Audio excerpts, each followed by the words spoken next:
Okay, what's up, people? Sorry, I just woke up, but I wanted to show you guys something. So, this is what I was talking about.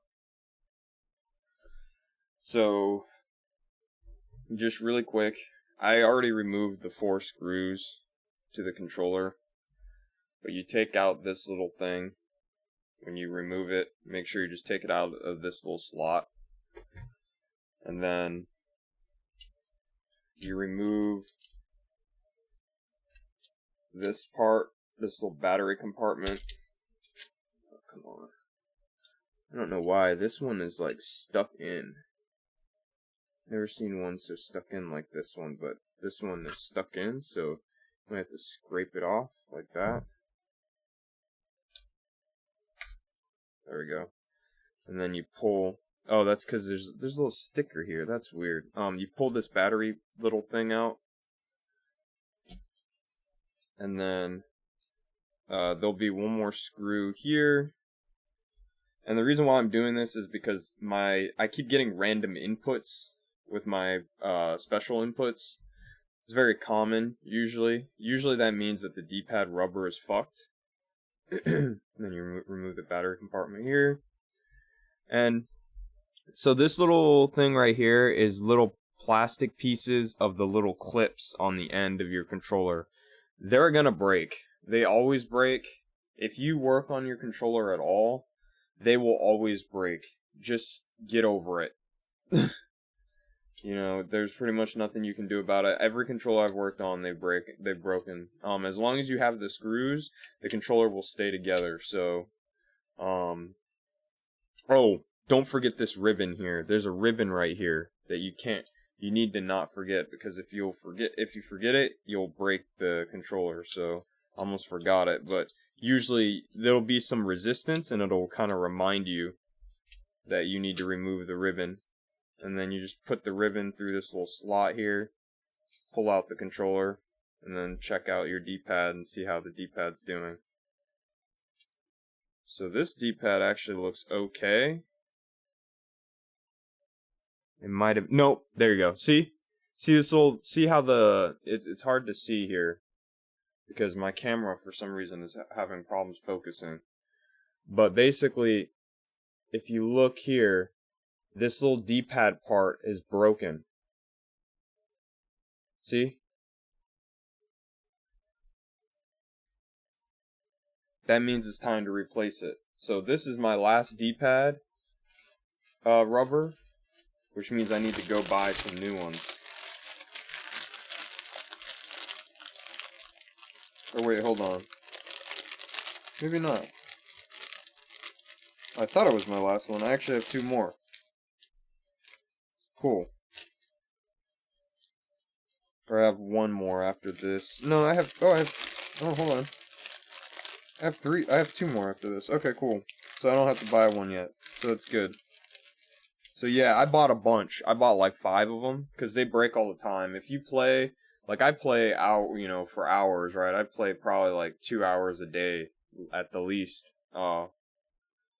Which is really embarrassing, honestly, because it seems like I'm never improving, but, I guess one thing at a time. But anyway, now you can replace it with this, and you don't have to spend a bunch of money to buy a new controller. So, as you see here too, I also have 4 separate D-pad inputs. This is extremely important if you play Mortal Kombat. Now, if you play a fighting game like Street Fighter, do not do this. This is actually worse, because you need Z inputs for games like Street Fighter, and Z inputs are better for games like Street Fighter. So you're going to want to have a regular D-pad for games like Street Fighter, and you'll just have to get used to, accidentally getting special inputs. The easiest way to fix this in Street Fighter is to make sure you do, so if you're doing like a quarter circle motion, make sure you just do a half circle. Now, if you're doing like a Hadouken, or no, not a Shuriken, which is like the DP, then you just make sure that when you do the DP, that you put your thumb in between the 2 ends of the D-pad. But it's a little hard to explain right now. But the whole point is, with Street Fighter, you need to have a full cross-like D-pad, and I'll show you what a cross-like D-pad looks like. Do I have one? Fuck, I don't have one. I must have lost the original one, but there was one to this controller. Do I have this broken one? I have this broken one, so maybe I can show you. I can't. Shit. I'd have to take it apart. But, yeah, so, like, usually the D-pad it's not separated. It's like this. It's all together, which sucks for games like Mortal Kombat, because with Mortal Kombat, you'll get random special inputs. The only way to fix this is to clean up your inputs, not input them as quickly, and, what's the other way, reason? So clean up your inputs, not input them as quickly. And then, oh yeah, turn off special input shortcuts. But that's not the solution. Turning off special input shortcuts stops you from being able to do special moves while crouching. So I recommend you just go ahead, spend it's like $20 or $30 for these little separate input buttons, or you can make them yourselves by cutting the D-pad. But I don't recommend that because that's a little bit hard to do. It doesn't seem very easy. So I just went ahead and bought these because they're leveled better than cutting your own D-pad. And then on top of that, once you buy these, you're set for life. You just need to make sure you have the controller and you buy these little rubber things that you can get on like eBay or Amazon. So if you buy these little rubber things, you'll never have to fix your controller. The only thing you might have to fix is the analog sticks, but you can always just buy a new controller and put these D-pads in there anyway. So I just recommend this for if you're having random special inputs like I did. This will stop it, and then if you start getting random special inputs again, that means your D-pad is fucked. So all you have to do is put the D-pad back in, put a new one in, and it'll feel good as new, like you'll see. So you put this in, you can check this one if you want. I don't think these ones break very often. And the way that I do it is I just rub my finger against the end of each one. And if it breaks off, that means it's time to replace. So these ones are good. I'm actually going to just go ahead and replace this one too. I'm going to put it back in though, because it seems like it looks fine, but I just kind of want a fresh new controller. Another thing you can do is you can clean your... I'm lazy, so I'm not going to do it now, but you can actually clean this, right? So you can, like, clean these little ends. See his little grime here from sweating and playing the game? You can kind of clean it with either, see, and I just broke this little end. I just rip it off, honestly. There's just no point of it being there. I don't even know why they put those clips there. They're always going to break every single time you go into the controller. I'm wondering if they did that because they want to see if people work on their controllers and then void your warranty. I don't know. But, another thing, okay, so let me go get some tissue to kind of wipe these off, because they actually are pretty grimy, so I'll be right back. Alright, back. So, just take this little tissue, I'm using bathroom tissue, just wipe the edge. You know, wipe the edge like that, wipe the grime off. It's like horrible grime. Sorry, my camera's not focusing, but, yeah, so you just wipe the grime off. Wipe some more grime off. You can actually buy the shells too separately. So if you want a new shell, you can buy a new shell. You can pretty much replace everything. You know, and if it gets really bad, like I said, you could just buy a whole new controller and then replace the D-pad. You just have to make sure you keep the D-pad. That's it. You know, you'll have it for life. You know, you just replace them on each one and you're good to go. So anyway, remove that, and then clean this one too. You can also buy the screws. You can buy, like I said, you can pretty much buy everything. It's awesome. I highly recommend that you work on your own controller, because you know, if you work on your own controller, the thing about scuff, if you go out and buy scuff, there's a chance that you can break the controller, then you gotta go for, you know, send it in for warranty. It's just too much work. Scar actually briefly talked about it. How he was already, you know, he had a controller and he had already broken it within a few days. So I just recommend you buy the things from Battle Beaver Customs. Not sponsored yet. Hashtag not sponsored. Sponsor me, Scuff. But yeah, buy that thing from Scuff Control, or not Scuff, Battle Beaver. Sponsor me, Battle Beaver, not Scuff. But buy the little buttons from Battle Beaver and then just keep them forever, because they are amazing and they will clean up your inputs on their own, and even before someone tells me my inputs are sloppy, they probably are, but to be honest with you, like, this will just make your inputs better anyway. Like, even if your inputs are clean, it'll make them cleaner. So put this little D-pad in too. Gotta be careful with this one because I've never really done this one before, so I don't know how it sets in, if it sets in at all.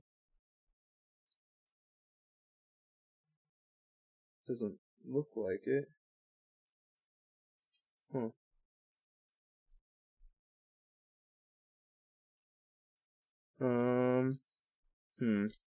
Let's just try setting it in. See what happens. I'm not very comfortable with that other slot. I've never really removed it before, or that other rubber. I've never really removed it before, so we'll see how that goes. And then this is kind of one of the hardest parts, honestly. You just have to make sure that this fits in the slot. Now, normally I use like tweezers or something. I don't have them right now, so you're just gonna have to kind of fit it in until you find it. There we go. So like now I gotta fit it in, and you can kind of quickly test by grabbing. Which screw is which? I don't think it matters. But we're just gonna use this one. I don't think it really matters. I think they're the same height, so you're good to go. Screw this in. Oh, wrong one. Not yet. So first you put this in here.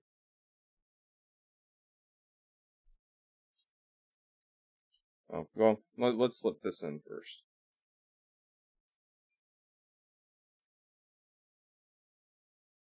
Make sure you slip the teeth in right. If you don't, you'll break it. I know from experience just working on everything. You need to make sure you always slip teeth in right. So yeah, I think this one might be a different. No, they look the same height. Yeah, I done goofed because I didn't separate my screws, but I think they're all the same height, so I don't think it'll matter. If not, one might be a little bit higher height than the other, so I'm going to choose this one since this is the only one that didn't look white at the end, which leads me to believe that the other four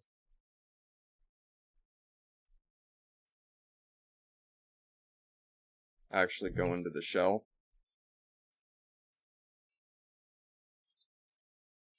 This feels kind of weird. Hold on, guys. Huh. Yeah, I don't know. That feels kind of weird. But we'll see. I might have to go back in. But then you put the battery.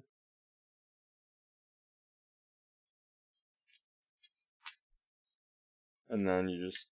This one, you have to make sure that you put the outer end. See this little end that's sticking out? Right here. Damn, it's so hard to see.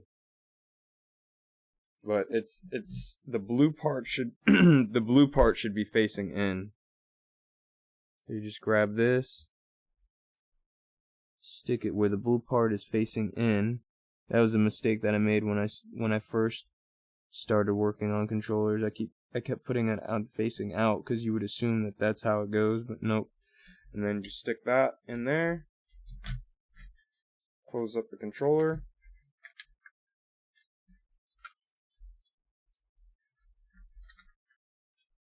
Come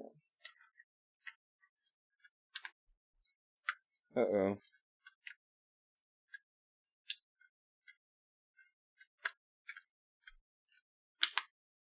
Oh. Yeah, you gotta make sure that this thing sticks in right. This little clear thing. So there we go. Closed in.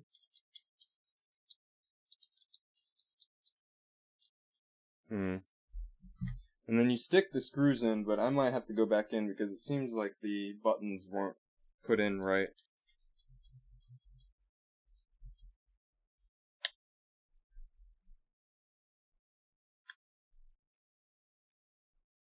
Or maybe they were.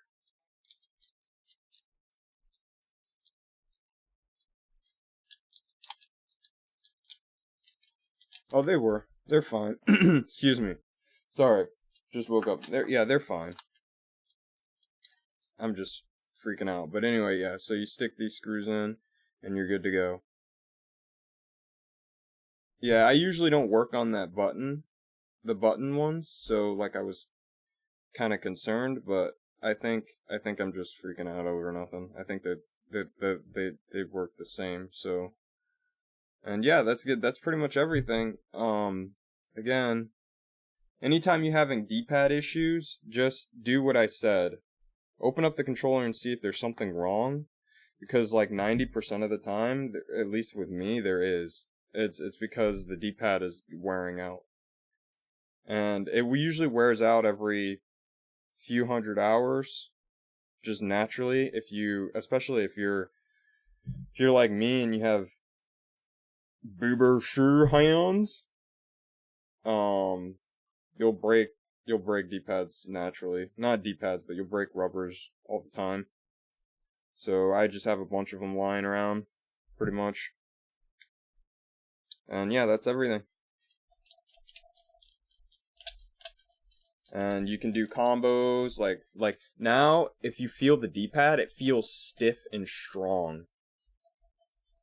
Like, it feels like someone, like, I don't know how to explain it. Like, it feels really stiff and really strong. It feels new. Feels great. So definitely do this. Definitely learn how to work on your own controller. You just need a screwdriver that fits the slots. They'll fit every screw. Every screw is universal for the screwdriver. And buy a bunch of rubbers on eBay, or let me put this back up on my face. Buy a bunch of rubbers on eBay or Amazon, and then just work on your own controller. Like, don't let GameStop make you have to pay $10 every single time to work on your controller. You can buy like 5 of those rubbers. Like, all of these came together. I bought them all for $5 on eBay. So just buy those. I got like 10 of them, each. And you can work on your own controller, and it'll work. The only issue I've ever had is the analog stick. Like, if you have a problem with the analog stick, you might have to buy a new controller, because that shit is hard to fix. But everything else, like, if you're just playing this, like, I only use this controller for fighting games, so, like, I will probably never have to replace this controller, ever, And like I said, the clips will break off, that's fine. Just rip them off on the little ends. As long as you have the screws, the controller will stay together, and you'll be able to play. So, anyway, that's all I want to talk about. Just something I wanted to share, because I swear, like, everyone always asks me questions about this, and I'm sure, I think Alex is nasty, and Nexus are, like, the only 2 people that I know that it just makes more sense to work on your own controller, so I figured I'd share this. But alright, I'll see you guys later. This is a little unusual of a different video, but if you guys have any questions, feel free to leave it in the comments. And have fun playing MK11, and thanks for tolerating my ass.